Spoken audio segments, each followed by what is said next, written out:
Good evening, ghouls and goblins. Welcome to the Floaty Lady channel. Today we're going to be talking about Epson Eco-Tank printers. I've been using the Epson ET2720 for the last year or so I'm going to go over the pros and cons of using stencil printers like this one and others.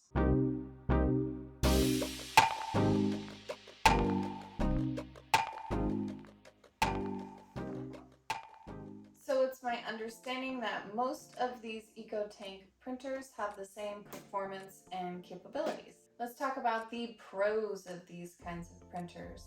Ease of use. It is so easy to print a stencil right from your iPad or your phone. It's very simple. With just the click of a button, you can make a stencil. From Procreate, just export your file into the Photos app and print from there. Super easy. Another great advantage to the Epson Eco-Tank is that it has the ability to print fine detail, especially compared to the traditional thermal printers. But don't worry, we'll put that to the test. Okay, now it's time to go over some of the cons to the Eco Stencil printer. The first con is that most of these printers are color printers, which means they have several wells that you actually have to fill with the Eco Stencil fluid. By fluid, I mean ink. That was weird. Anyway, for example, on this Epson Eco-Tank 2720, we have 4 wells total, 3 of which are filled a quarter of the way up and 1 filled up as the main well. But you still have to have all of that ink inside there, and it's just kind of sitting there too.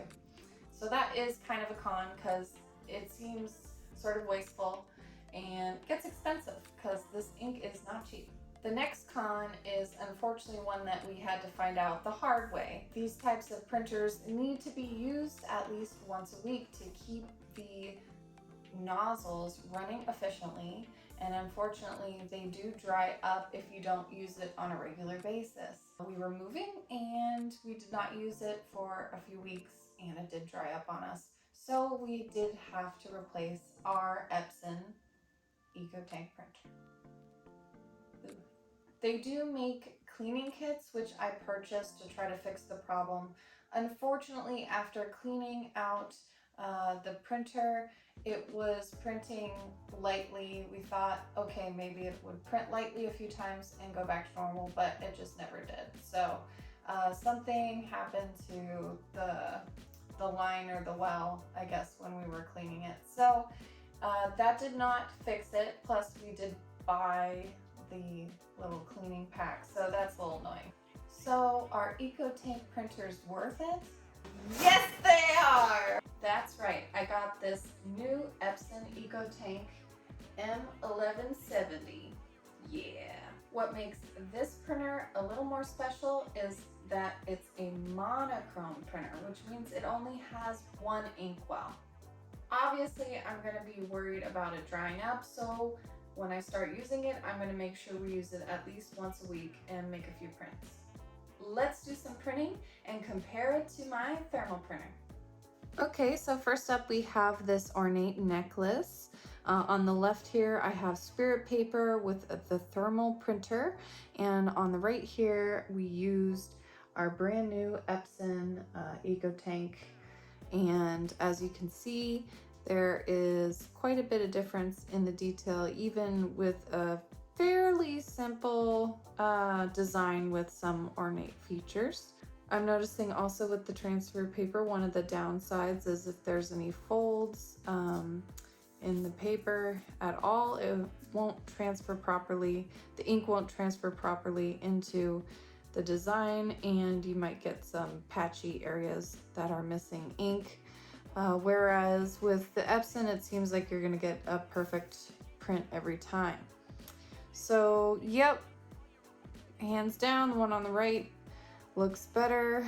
I'd rather use it. One thing to keep in mind about the Epson printer is that you are going to be printing on tracing paper, which is a little stiffer than spirit paper and other types of thermal print paper.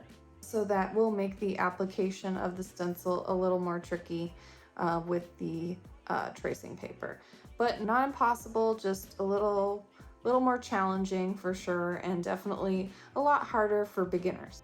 Okay, next up here we have the Skull and Raven project that I started on my husband's leg. Here is the stencil for it. I blew it up much bigger than I actually did it to see how much detail I could compare it to. So this was actually smaller when I put it on my husband's leg, believe it or not. Yeah, so this was probably like 3/4 of the size it is here on my husband's leg, and I did use the Epson printer for that, and I was able to pull out all those feather details. But here I've actually printed a little larger, and still you can see here on the left with the spirit paper and the thermal printer, it looks quite pixelated, and the edges are really squared off, and it's pretty much missing all the fine detail there in the feathers. This also just happened to be a really messy piece of spirit paper, but if you look really closely at the feathers here, you'll just see so much more detail on the right image. So yeah, kind of liking that one on the right. Not only that, but it just looks like a neater piece of artwork. Yeah, which was, you know, the intention, for it to be neat and tidy and look good. So moving on. Okay, third up here we have this very detailed stippling picture I did of a flower. I really wanted to push the limits on what you could print with the Epson printer on this one, and it is very, very, very detailed down to each stipple. So for sure, the Epson printer can print down to a millimeter or maybe even less. It seems like very, very fine detail. So that really put it to the test. If you zoom in on there, you can see all the stipple shading that you would need to recreate that piece. So on the left here, you see what you would get from doing that sort of shading with the spirit paper and a thermal printer. Quite limited there, so you'd want to just focus on the outline and just stipple shade based on your reference image and not try to print out all those details. But wow, you can actually get all those details with the Epson printer. Do you want all those details? Probably don't need them, but it definitely was a good test. Looks awesome. I kind of want to hang that one. And last but not least, we have this portrait of Billie Eilish, which I basically just copied from her Happier Than Ever album cover. But you can see it has a lot of detail in it with her hair and her sweater. I really, again, wanted to put this Epson to the test to see just how much detail we could get.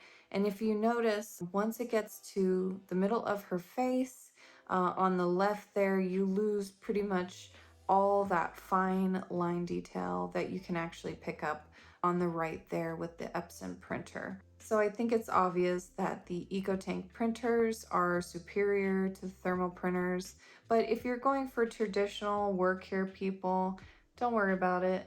It works great. If you're on a budget and you have a thermal printer, no worries, there are ways around this. Let's see if we can make this portrait of Billie Eilish a little better. I'm gonna run my original image through Capture, and then I'm gonna try reprinting it using that as the reference image through the thermal printer. Let's try it.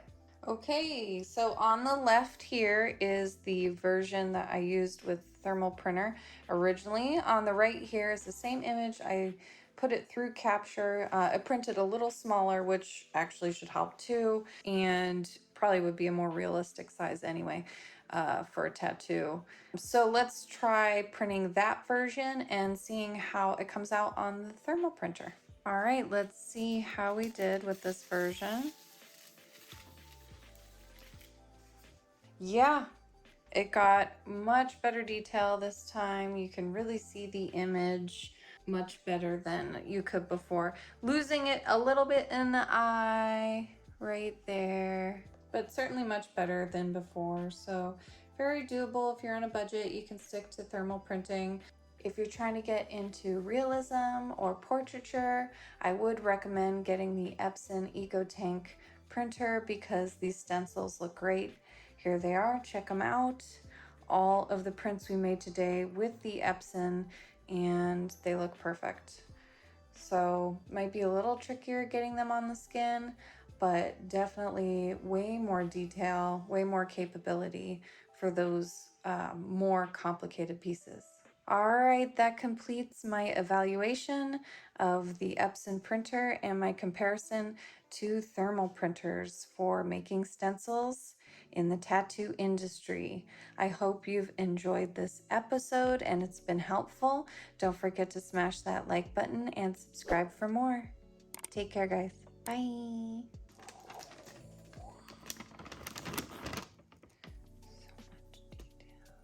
Thank you. Bye.